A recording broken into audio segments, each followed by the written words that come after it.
শোভাবাজারের দিকে নজর রাখতে হচ্ছে, কারণ সেখানে পুরনো বাড়ির একাংশ ভেঙে বিপত্তি। বৃষ্টি আর যার জেরে কিন্তু বাড়ির একাংশ ভেঙে পড়েছে। ঘটনাস্থলে পুলিশ গিয়ে পৌঁছেছে। শ্যামপুকুর থানার পুলিশ এই মুহূর্তে ঘটনাস্থলে রয়েছে। বৃষ্টিপাত এবং তার জেরে পুরনো বাড়ির একাংশ ভেঙে পড়ে বিপত্তি। শোভাবাজারের ঘটনা, যেখানে পুরনো বাড়ির একটি একাংশ ভেঙে পড়েছে। ঘটনাস্থলে ইতিমধ্যে পুলিশ গিয়ে পৌঁছেছে। দেখতে পাচ্ছেন সেই বাড়ির ভাঙা অংশ, এই অংশটাই কিন্তু ভেঙে গিয়েছে টানা বৃষ্টি আর যার জেরে বিপত্তি, কারণ পুরনো বাড়ির একাংশ ভেঙে বিপত্তি। বৃষ্টির জেরে ভাঙলো বাড়ির একাংশ। রনয় তিওয়ারি আমাদের প্রতিনিধি এই মুহূর্তে আমাদের সঙ্গে রয়েছেন। এই মুহূর্তে সরাসরি রনয়, কি বলা হচ্ছে, এই বাড়িতে কি কোনো মানুষজন থাকেন নাকি এটি পুরনো বাড়ি, এখানে কেউ থাকেন না? পুলিশ এখনো পর্যন্ত কি বলছে?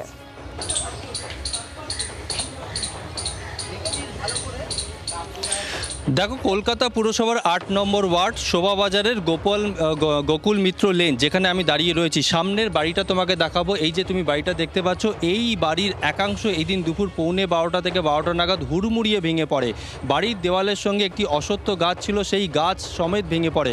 সামনে একটা মন্দির দেখা যাচ্ছে, সেই মন্দিরের যে গ্রিল, সেই মন্দিরের গ্রিল পাঁচিলগুলোও কিন্তু ভেঙে চুরমার হয়ে গিয়েছে।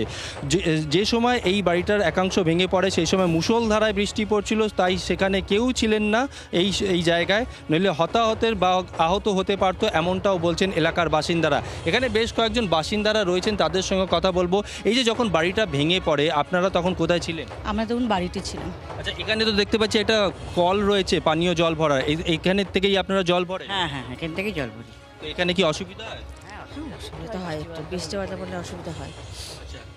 এখানে আরও একবার যদি আমি ছবিটা তোমাকে দেখাবো, এই যে বাড়ি তুমি দেখতে পাচ্ছ, বাড়িটা যেভাবে জরাজীর্ণ বাড়ি, প্রায় 250 বছর পুরনো, এমনটাই বলছেন এখানকার বাসিন্দারা। এই বাড়ির একাংশ আগেও ভেঙে পড়েছিল।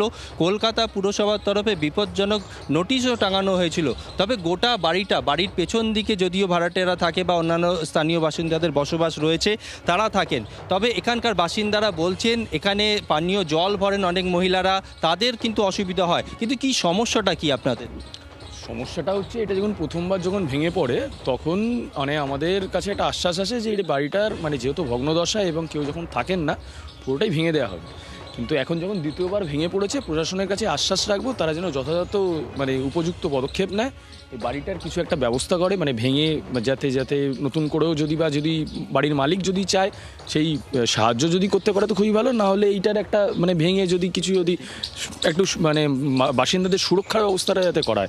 অর্থাৎ এলাকার বাসিন্দারা চাইছেন এই যে পুরনো বাড়ি, এই বাড়ির একাংশ যেভাবে ভেঙে পড়েছে, পুরো বাড়িটার এইটাও পাঁচিলগুলো যাতে ভেঙে দেওয়া হোক। কারণ এখানে বাচ্চা থেকে মহিলা, বয়স্করা প্রত্যেকেই এইখান থেকে যাতায়াত করেন।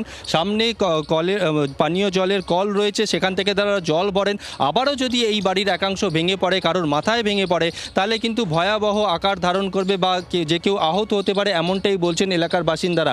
আরও একবার কথা বলবো, এই যে আপনারা এখানে জল ভরেন, কোনো কি অসুবিধা হয় মূলত আপনাদের এই বাড়িটার জন্য? বাড়িটার জন্য না, এমনি প্রবলেম তো আছে, বৃষ্টি বাদলা হলে তো হয়ই প্রবলেম আছে, যেমনটা বলছেন এলাকার বাসিন্দারা। তবে এই বাড়ির বাকি অংশ যেভাবে বিপজ্জনক অবস্থায় রয়েছে, সেটাকেও ভেঙে ফেলা হোক, এমনটাই বলছেন এলাকার বাসিন্দারা। অনেক ধন্যবাদ আমাদের সঙ্গে সরাসরি থাকার জন্য।